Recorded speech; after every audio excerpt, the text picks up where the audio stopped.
There is a lot of confusion around sales funnels, and I want to help clarify that in this video. First of all, a question that lots of people ask is, why is it necessary to build a sales funnel in the first place?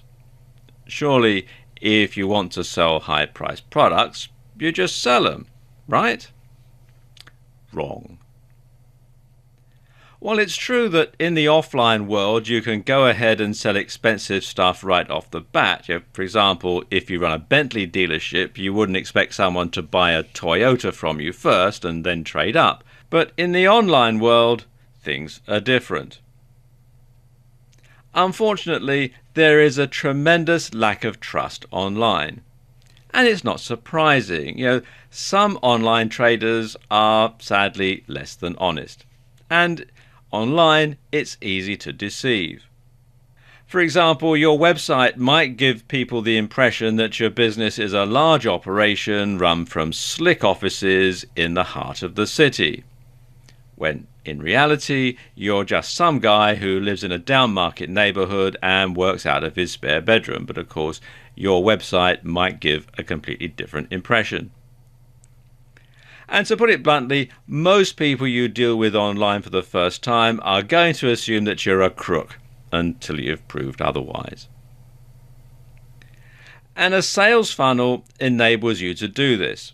With a sales funnel, you can establish that you're a real business, you provide quality goods or services, you deliver on time, and perhaps most importantly, that the customer is going to see value for money.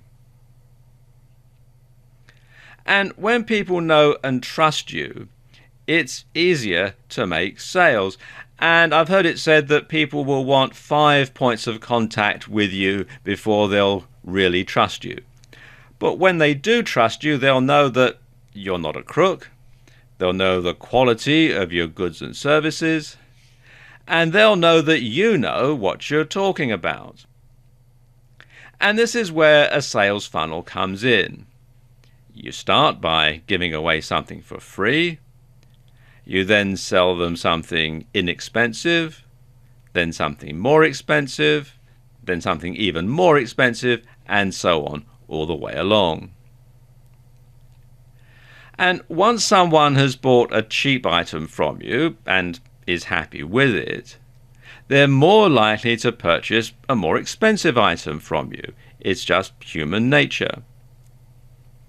Or to put it another way, it builds confidence and trust in you, trust in your business, and trust in your brand.